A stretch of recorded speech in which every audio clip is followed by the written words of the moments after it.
Today's guide, King Arthur, wielder of Excalibur. I'll be going over his large quantity of combos, his unique features, and what he brings to a team. I'll also cover his abilities and provide tips you'll be able to apply in your next match. Item builds and conquest specific strategies will be avoided as these tend to change quite frequently. Feel free to skip to any part of this video that fits your needs. Roll the intro.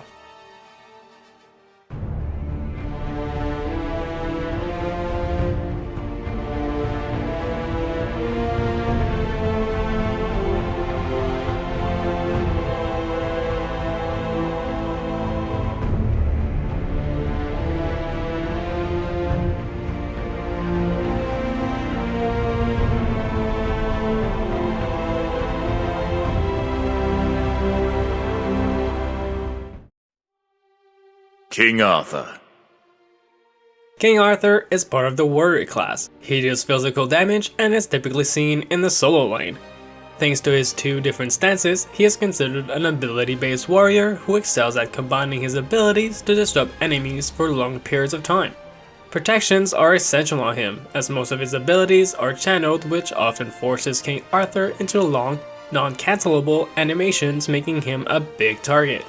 Like most warriors, he possesses high base damage, giving him the upper hand in long drawn-out fights. Passive.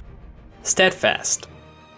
Each ability that damages an enemy god results in a stack of Steadfast, reducing damage taken and increasing energy gain. Each time King Arthur uses an ability, he swaps between his standard stance, blue, and combo stance, orange. All abilities are automatically set to instant cast, meaning the moment the key is pressed, the ability will trigger. Every time King Arthur uses a basic attack, he steps forward. This is quickly followed by the slow of the basic attack movement penalty. All of his basic attacks will cleave, hitting all enemies in proximity of his sword swing. Attack speed and item passives do not benefit his basic attacks. Ability number 1, Overhead Slash, or Hamstring.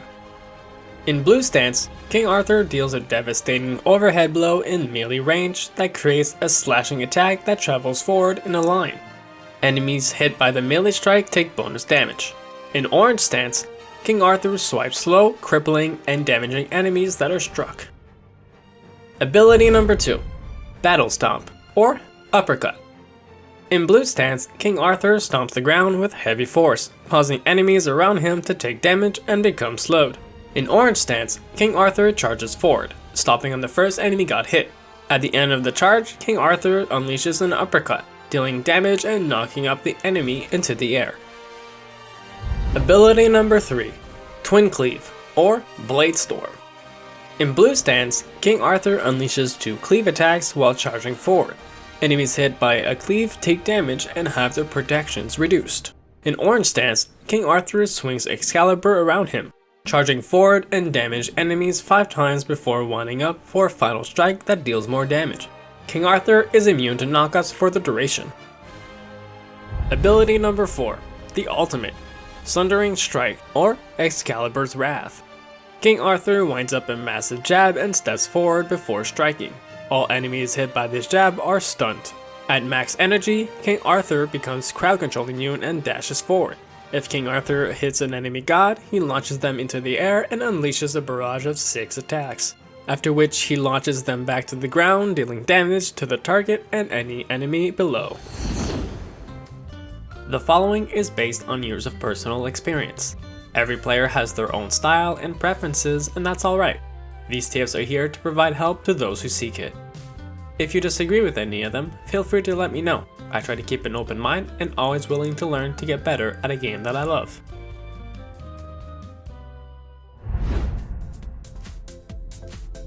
King Arthur's first set of abilities, Overhead Slash and Hamstring, are his best wave clear and highest non-ultimate damage abilities. Adding points increases both base and bonus damage. His second set of abilities, Twin Cleave and Blade Storm, are on a slightly higher cooldown but provide almost as much damage and utility, making both options viable to max out first.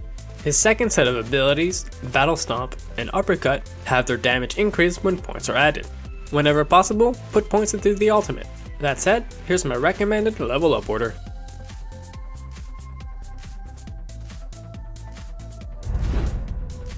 Tip number 1. Auto-canceling is a term used often by high-level players. This enables the user to cancel animations to increase their damage per second, or DPS. King Arthur's unique basic attacks enable him to step forward, giving him a short dash. Unfortunately, the basic attack penalty still applies and he is quickly slowed down afterwards. By using an ability like his twin cleave or uppercut, you can cut the animation short before the slow applies, giving him a short burst of speed. This can also be used to escape or close the distance between you and your target. Basic attacking between abilities will also help you space out your abilities and maximize your damage. Tip number 2. King Arthur's third set of abilities enable him to pass through enemies. These are excellent when surrounded, chasing, retreating, or simply trying to change your position during a team fight. Holding the back key during the channeling of the third ability, Blade Storm, enables you to slow down your forward momentum. Tip number 3. Many abilities that King Arthur possesses can disrupt enemies in various ways. His best tool is his uppercut, as it knocks up and can disrupt most enemies.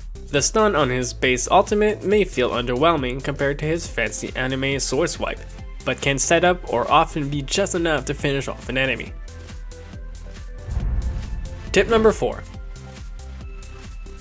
When you're first learning King Arthur, it may feel like he can be a little spammy, as you have so many abilities and may have the reflex to simply face smashing your keyboard. Once you get a little more used to him, you'll want to make sure that you're using your abilities in the most efficient way possible. This is what separates a good King Arthur player and a master King Arthur player. His 1 has a cripple, his 2 both have a slow and a knockup, his 3 can prevent knockups, and can also reduce enemy protections. By paying close attention to what his abilities can provide can help guide you into some pretty in-depth gameplay.